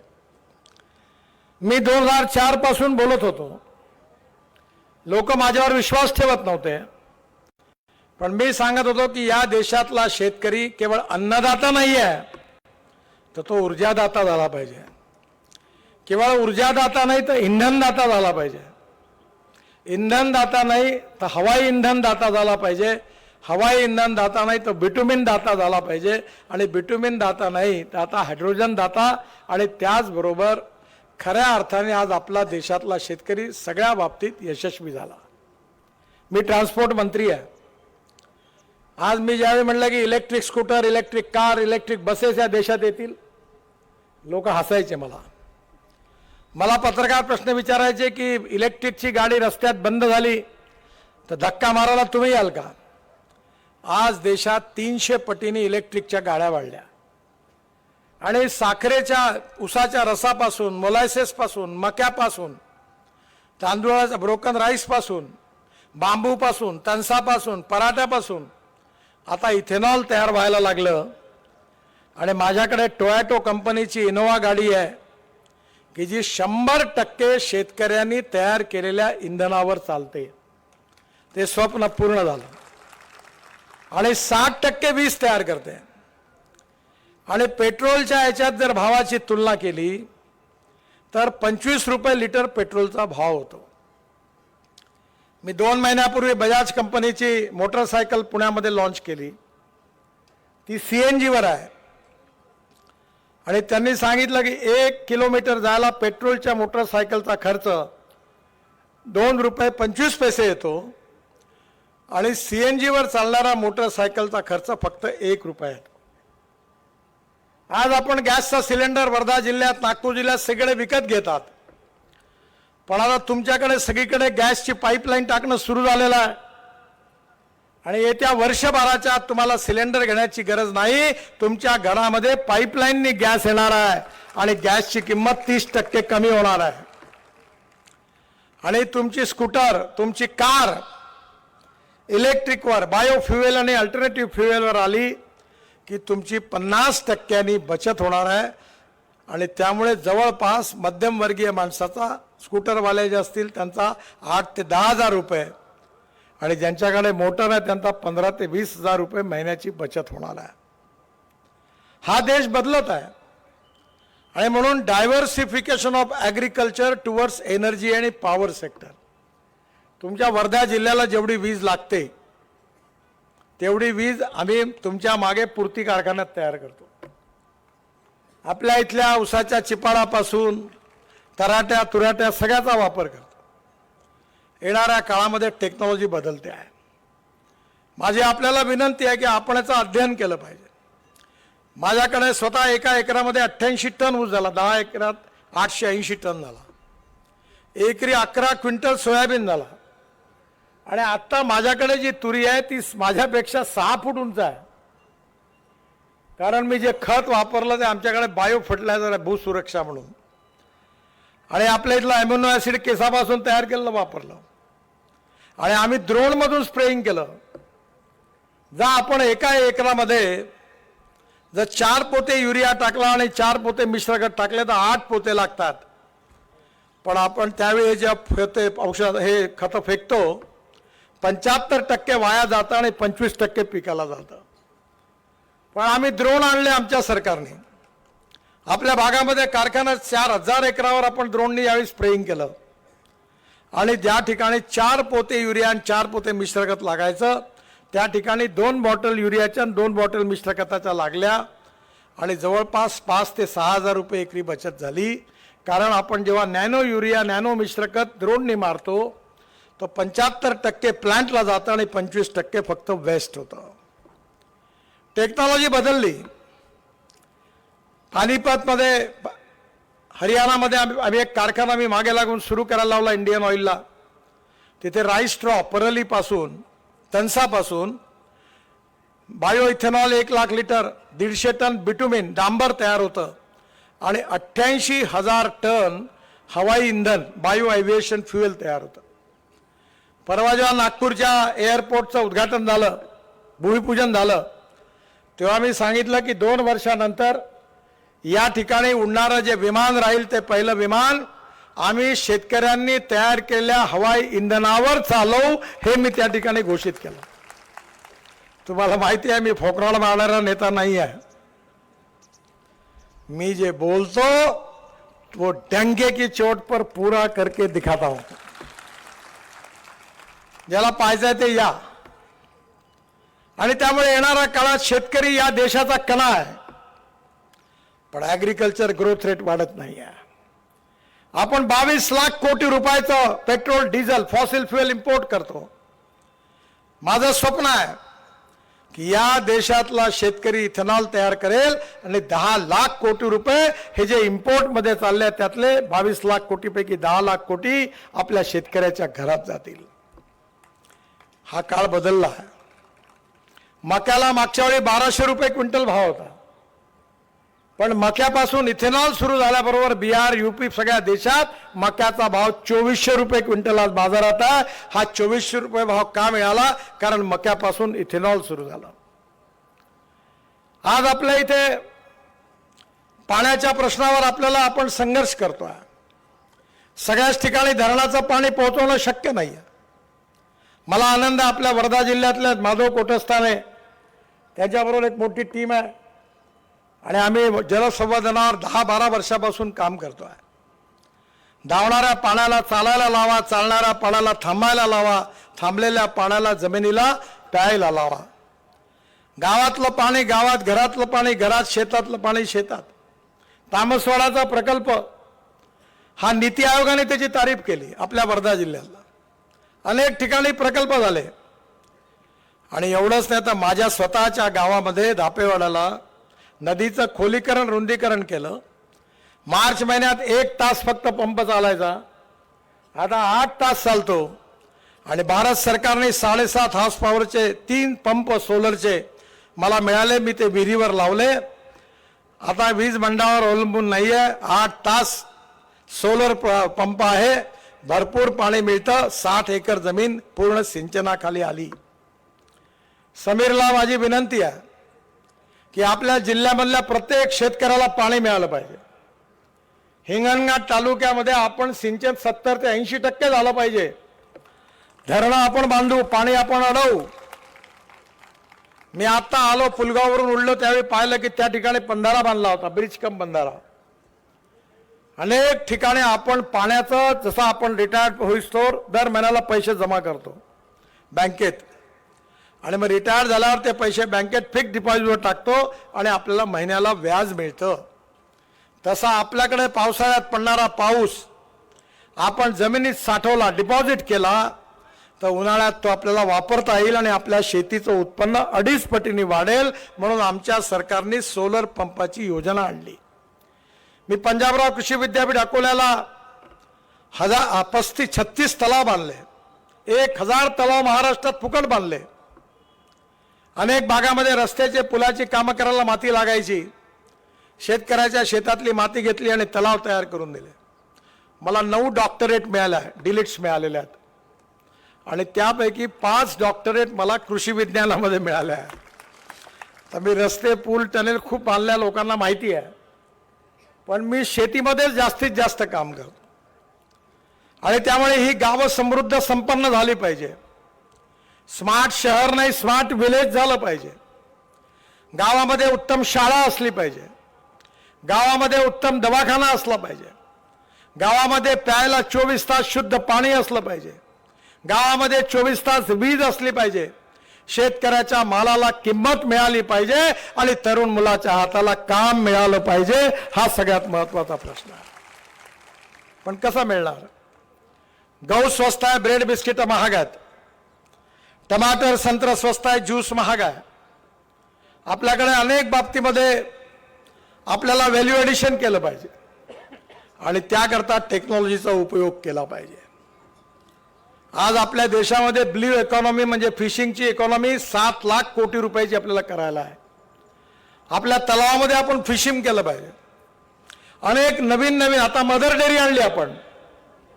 मी आज तिकडल्या भागामध्ये होतो, आर्वीमध्ये. आज आपल्या वर्धा जिल्ह्यामध्ये अनेक ठिकाणी मदर डेअरीचे सेंटर तयार झाली. आपण 450 करोड रुपयांनी बुटीबुरीमध्ये मदर डेअरीचा मोठा प्लांट काम सुरू केलं आणि मदर डेअरीने दूध घ्यायला सुरुवात केली तर हल्दीराम आणि दिनशांनी पण आपले 2-2 रुपये लिटर रेट वाढवले आणि आता मदर डेअरी 5 लाख लिटर दूध घेणार आहे आणि पुढल्या 5 वर्षात मी सांगितलं की कमीत कमी 25 लाख लिटर दुधावर पोहोचलं पाहिजे, हे टार्गेट दिलेलं आहे. वर्धा जिल्ह्यामधून 3 वर्षात 5 लाख लिटर दूध गोळा करायचं आहे. आपल्या इथे दिवे साहेबांकडे आपण प्रयोग केला की 1952 साली आपल्या देशातला गीर जातीची गाय ब्राझीलमध्ये गेली, ती 60 लिटर दूध देते. तिला जो बूल होता, सांड झाला, त्याचं सिमेंस इंडियात आणलं आणि इथल्या 2 लिटरच्या गाईला इंजेक्ट केलं. तुम्हाला माहिती आहे टेस्ट ट्यूब बेबी, तसं एम्ब्रिओ ट्रान्सफर, असे 3 सेंटर आपल्या देशात निघालेले आहेत. पहिलं सेंटर नागपूरच्या व्हेटरनरी युनिव्हर्सिटीत आहे, दुसरं पवार साहेबांनी बारामतीला टाकलेलं आहे आणि तिसरं सांगली जिल्ह्यात चितळेंचं आहे आणि तिन्ही सेंटरचं उद्घाटन माझ्याच हस्ते झालं आहे. आपली 2 लिटरची गाय आपल्याला 25 लिटरवर न्यायची आहे आणि आता मदर डेअरीतर्फे योजना तयार केली आहे. माझी समीर भाऊला विनंती आहे, रामदासजींना विनंती आहे की जसं गोट फार्म आहे, पोल्ट्री फार्म आहे, तसं आता काऊ फार्म तयार करा. देशी गाय जी आहे 20-20 लिटर देणाऱ्या गायी, 10-10, 15-15 गायी. आपलं महाराष्ट्र सरकारने योजना मंजूर केली आहे की विदर्भातल्या शेतकऱ्यांना 15,000 गायी द्यायच्या आणि गायी आणायच्या कुठून? तर हरियाणामधून आणि गुजरातमधून. मी म्हटलं कशाला? मदर डेअरीला सांगितलं, योजना तयार केलेली आहे. प्रत्येक शेतकरी 10-10 गायी तयार करेल, एक गाय लाख 1.5 लाखाला विकेल, त्याला गायीचेही पैसे मिळतील, दुधाचं उत्पादन वाढेल आणि विदर्भातला शेतकरी समृद्ध संपन्न होईल आणि कोणी आत्महत्या करणार नाही. सामर्थ्य आहे चळवळीचे, जो करील ते ह्याचे. आपण येणाऱ्या काळामध्ये तंत्रज्ञानाचा उपयोग करून कृषी विकासाचा दर कसा वाढेल, स्मार्ट विलेज कसं तयार होईल. मी आत्ता बेल्याला इलेक्शनच्या नंतर स्मार्ट विलेजचं काम सुरू करणार आहे आणि 500 स्क्वेअर फीटचं घर, आयुष्यभर वीज मोफत, पाणी मोफत आणि 1000 स्क्वेअर फूटचा प्लॉट आणि घर देणार आहे 5 लाख रुपयात. माझं झालं की मी यांनाही आवाहन करेन की तुम्ही टाका सगळ्या ठिकाणी. केवळ स्मार्ट शहरं नाही पाहिजे आपल्याला, स्मार्ट विलेजेस देखील आपण करू शकतो. आज ट्रॅक्टर जो आहे सीएनजी वर, मी मंत्री आहे आता, युरो 6 चे इमिशन नॉर्म लागू करणार होतो. सगळ्या ट्रॅक्टर कंपन्या माझ्याकडे आल्या, त्यांनी सांगितलं तुम्ही जर लागू केलं तर ट्रॅक्टरची किंमत 1 लाख रुपयांनी वाढेल. मी त्यांना म्हणलं तुम्ही माझं एक कंडिशन मान्य करा की इलेक्ट्रिकवर चालणारा, सीएनजीवर चालणारा, इथेनॉलवर चालणारा, हायड्रोजनवर चालणारा ट्रॅक्टर तयार करा तर मी युरो 6चे नाम आणणार नाही, नाही तर मी आणल्याशिवाय राहणार नाही. महिंद्रा अँड महिंद्रा कंपनीने CNG वर चालणारा ट्रॅक्टर आणलाय. आता CNGचे पंप होणार आहे आणि तुम्ही CNG वर ट्रॅक्टर चालवला तर तुमची वर्षाची 1 लाख रुपयाची बचत होणार आहे. To save money is to earn money. म्हणून येणाऱ्या काळामध्ये गावं समृद्ध संपन्न झाली पाहिजे. गावात जाणारे रस्ते चांगले झाले पाहिजे. कृषी मालावर प्रक्रिया करणारे उद्योग झाले पाहिजे. तरुण मुलाच्या हाताला काम मिळालं पाहिजे. आणि याकरता खऱ्या अर्थाने या विकासाकरता झटणारा नेता पाहिजे. समीरच्या रूपाने मला अतिशय आनंद आणि अभिमान आहे की आज आपण एवढ्या मोठ्या संख्येने उपस्थित आहात. ही गोष्ट सिद्ध करते आहे की कुठल्याही परिस्थितीत हजारो मतांनी रेकॉर्ड ब्रेक मार्जिनने समीर विजयी झाल्याशिवाय राहणार नाही. आणि त्यांनी जे काम आतापर्यंत केलं वो तो ट्रेलर था. असली फिल्म शुरू होना बाकी है. मग पाहिजे ना फिल्म. मला विश्वास आहे की याही पेक्षा जास्त चांगलं काम या हिंगणघाटचा शेतकरी, शेतमजूर, दलित, पीडित, शोषित माणसाकरता समीर केल्याशिवाय राहणार नाही, हा माझा दृढ विश्वास आहे. काँग्रेसवाले विकासावर बोलू शकत नाही म्हणून ते लोकांच्या मनात विष घालवण्याचा प्रयत्न करतात की भारतीय जनता पार्टीवाले आले तर बाबासाहेबांचं संविधान बदलवणार आहे. ना बाबासाहेबांचं आम्ही संविधान बदलवणार आहोत, ना बदलवू देणार आहोत, ना कधी संविधान बदलणार नाही, याचा मी आपल्याला विश्वास देतो. मी लॉ ग्रॅज्युएट आहे. संविधानावर एक पेपर होता. संविधानाची जी मूलभूत तत्व आहेत, silent feature of the constitution, याच्यावर सुप्रीम कोर्टामध्ये 9 न्यायमूर्ती आणि मुख्य न्यायमूर्तींनी खंडपीठाने निर्णय दिलेला आहे की silent features of the constitution cannot be change. घटनेचे मूलभूत तत्व बदलू शकत नाही. मूलभूत तत्व कोणती आहे? Democracy, secularism, fundamental right, freedom of speech, secularism, ही सगळी जी मूलभूत तत्व आहे ही बदलू शकत नाही, कोणीही बदलू शकत नाही. पण जर संविधानाला तोडायचा पाप कोणी केलं असेल तर 1975 साली ज्यावेळी इमर्जन्सी आली होती त्यावेळी इंदिरा गांधींच्या काळामध्ये संविधानाला अनेक वेळा तोड मरवण्याचं पाप कोणी केलं असेल तर काँग्रेस पार्टीने केलं. आणि जनता पार्टी आल्यानंतर 77 साली आम्ही त्या सगळ्या घटना दुरुस्त्या रद्द करून बाबासाहेबांचं संविधान कायम केलं. हा इतिहास आहे. आणि आता चोराच्या उलट्या बोंबा, ज्यांनी संविधान तोडलं ते आमच्या नावाने बोंबलत फिरत आहेत. म्हणून माझी आपल्याला विनंती आहे की हे जे जातीपातीचं विष घालवण्याचा प्रयत्न सुरू आहे याच्यात विश्वास ठेवू नका. कोणी माणूस हा जात, पंथ, धर्म, भाषा आणि सेक्सने मोठा नाही आहे. हा माणूस गुणांनी मोठा आहे, गुणवत्तेने मोठा आहे. आपण तुकाराम महाराजांची जात नाही विचारत, तुकडोजी महाराजांची जात विचारत नाही, ज्ञानेश्वर महाराजांची जात विचारत नाही, गाडगे महाराजांची जात विचारत नाही, गजानन महाराजांची जात नाही विचारत, आंबेडकरांची जात नाही विचारत, शिवाजी महाराजांची जात नाही विचारत, लोकमान्य टिळकांची आपण जात नाही विचारत. माणूस हा जातीने नाही, माणूस गुणांनी मोठा आहे, या बाबतीत आपला विश्वास आहे. आपल्या समाजातली छुआछूत, अस्पृश्यता, जातीयता समूळ नष्ट झाली पाहिजे आणि मानवतेच्या आधारावर हा समाज निर्माण झाला पाहिजे, हेच आमचं उद्दिष्ट आहे. आणि म्हणून कुठल्याही अपप्रचाराला बळी न पडता या निवडणुकीमध्ये समीर भाऊला प्रचंड मताने विजयी करा आणि पुन्हा एकदा हिंगणघाट, समुद्रपूर या सर्व भागाचा विकास करण्याची संधी पुन्हा एकदा समीर भाऊला द्या. मी तुम्हाला विश्वासाने सांगतो की समीर भाऊच्या मागे एक देवेंद्रजीचं इंजिन आहे, दुसरं माझं इंजिन आहे.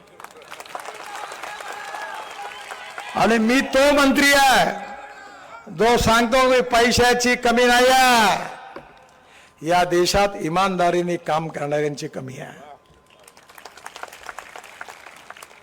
ह्या भागाचं नंदनवन झाल्याशिवाय राहणार नाही, तरुण मुलाच्या हाताला काम मिळाल्याशिवाय राहणार नाही, सुखी समृद्ध संपन्न आमचा हा शेतकरी शेतमजूर झाल्याशिवाय राहणार नाही, हा माझा दृढ विश्वास आहे. आणि म्हणून तुमचा सगळ्यांचा आशीर्वाद समीर भाऊच्या मागे राहू द्या. कमळाच्या फुलाची बटन दाबून त्यांना विजयी करा आणि प्रचंड मताने त्यांना निवडून द्या अशी विनंती करतो. मला हेलिकॉप्टरने उडून पुन्हा दुसऱ्या सभेत जायचं आहे, त्यामुळे वेळ कमी आहे. आपल्या सगळ्यांना धन्यवाद. एवढ्या मोठ्या संख्येने आपण आले. समीर भाऊ 101% बहुमताने विजय होतील हा माझा विश्वास आहे. धन्यवाद. माझ्याबरोबर जोरात म्हणा, भारत माता की, भारत माता की, भारत माता की. भारतीय जनता पार्टीचा, भारतीय जनता पार्टीचा, भारतीय जनता पार्टीचा, महायुतीचा. धन्यवाद. नमस्कार.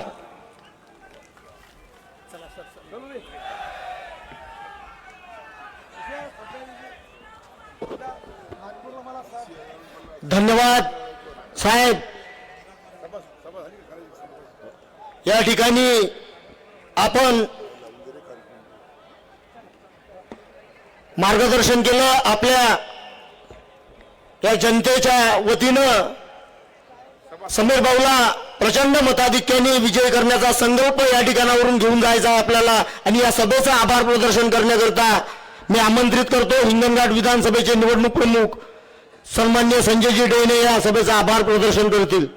खाली बसायला लावा सर, यांना खाली बसायला लावा. बाईक मध्ये खाली बसायला लावा, खाली बसायला लावा. सर्वांनी कृपया खाली बसून घ्या. कॅनव्हास आजपर्यंत आपल्याला कोणालाही जाऊ देणार नाही आहे. कृपया आपण खाली बसा. आजच्या या विराट सभेला ज्यांनी नुकतंच मार्गदर्शन केले असे आपले केंद्रीय मंत्री सन्मान्य नितीनजी गडकरी यांनी या सभेला मार्गदर्शन केल्याबद्दल त्यांचे या ठिकाणाहून मी आभार मानतो. आणि त्याचप्रमाणे भारतीय जनता पार्टीचा समीर भाऊ आप आगे बढ़ो, समीर भाऊ आप आगे बढ़ो. बोलो भारतीय जनता पार्टीचा, भारत माता की. वंदे वंदे. या विराट सभेला जा हा जनसमुदाय या ठिकाणी उपस्थित झाला त्या सर्वांचे मी या ठिकाणी आभार मानतो. आणि या ठिकाणी ज्या प्रमुख वक्त्यांनी मार्गदर्शन केलं आपल्या हिंगणघाट विधानसभेचे लोकप्रिय कार्यसम्राट आमदार सन्मान्य समीर भाऊ कुणावार यांचे सुद्धा मी या ठिकाणी आभार मानतो. राष्ट्रवादीचे ज्येष्ठ नेते प्राध्यापक दिवाकररावजी गमे यांनी सुद्धा या सभेला मार्गदर्शन केलं आणि त्यांनी या ठिकाणी उपस्थिती दर्शवली त्याबद्दल त्यांचे सुद्धा मी या ठिकाणी आभार मानतो. आमचे नेते सन्माननीय आंबटकरजी, त्याचप्रमाणे आमचे जिल्ह्याचे उपाध्यक्ष किशोरभाऊ दिघे, प्रेमजी बसंतानी आणि मंचावरील सर्व वक्त्यांनी या ठिकाणी उपस्थिती दर्शवली त्याबद्दल मी सर्वांचे आभार मानतो. आणि त्याचप्रमाणे विजूभाऊ आगलावे, उषाताई थुटे, शंकररावजी आत्राम, नितीनजी मडावी या सर्वांनी या ठिकाणी उपस्थिती लावली त्याबद्दल सर्वांचे आभार मानतो. त्याचप्रमाणे मोहनभाऊ थुटे सुद्धा या मंचावर उपस्थित होते, त्यांचे सुद्धा मी या ठिकाणाहून आभार मानतो.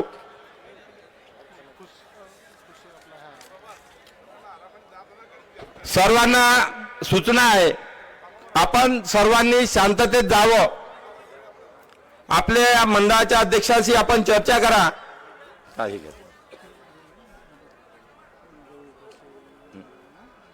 त्याला कागद दे म्हणलं.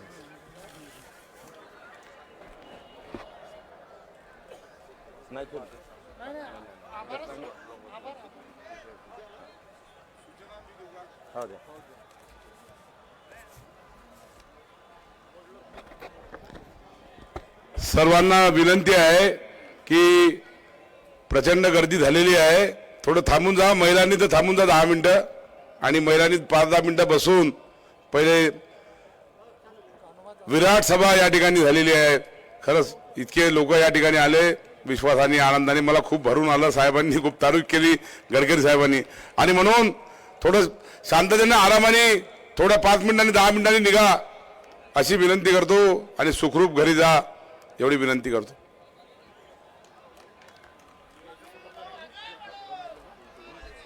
या ठिकाणी समस्त नाभिक समाज हिंगणघाट विधानसभेतील विधानसभा प्रमुख सलून ब्युटी पार्लर असोसिएशन कडून जाहीर पाठिंबा या ठिकाणी आपले महायुतीचे उमेदवार सन्माननीय समीरभाऊ कुणावार यांना देणार आहे. मी आमंत्रित करतो मंचावर विलासजी अंबरवेले, बंडूभाऊ लाके, सूर्यकांतजी अतकर, रुपेशजी सोंदरकर, चेतनजी श्रीवास यांनी या ठिकाणी हिंगणघाट विधानसभा संपूर्ण नाभिक समाज व सलून ब्युटी पार्लर असोसिएशनच्या वतीनं या ठिकाणी पाठिंबा जाहीर करणार आहे. सर्वांनी मंचावरून पाठिंब्याचं पत्र या ठिकाणी द्यावं.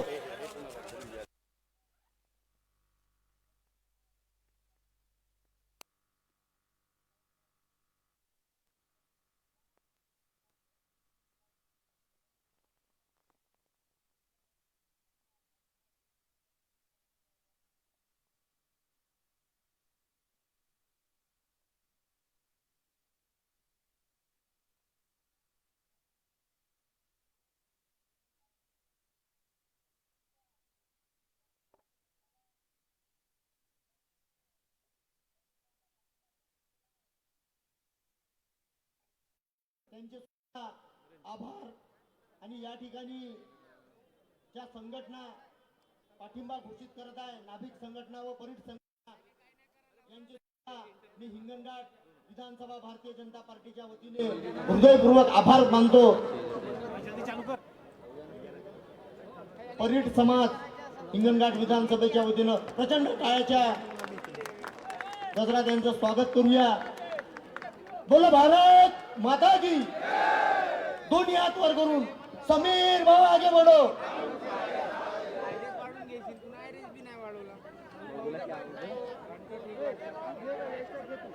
आपण यानंतर नाभिक समाज हिंगणघाट विधानसभेचा वतीनं सुद्धा पाठिंबा आपले महायुतीचे उमेदवार सन्माननीय समीरभाऊ कुणावार यांना, त्या मंचावरील सर्व मान्यवरांना मी विनंती करतो की त्यांनी या जाहीर पाठिंब्याचं क्षणी आपण साक्षी व्हावं. प्रचंड टाळ्याच्या गजरात या सर्व लोकांचं आपण स्वागत करूया. आणि यानंतर ही विशाल जनसभा संपली. आपण या ठिकाणावरून जाऊन येत्या 20 तारखेला समीर भाऊच्या नावासमोर कमळाच्या चिन्हासमोरील बटन दाबून प्रचंड मताधिक्याने समीर भाऊला तिसऱ्यांदा विधानसभेत पाठवण्याचा संकल्प करावा आणि विरोधकांचं डिपॉझिट जप्त करून प्रचंड मताधिक्याने त्यांना विजयी करावं ही आग्रहाची विनंती करतो. आणि ही सभा या ठिकाणी संपली असे सर्व मंचावरील मान्यवरांच्या साक्षीनं मी घोषित करतो. धन्यवाद.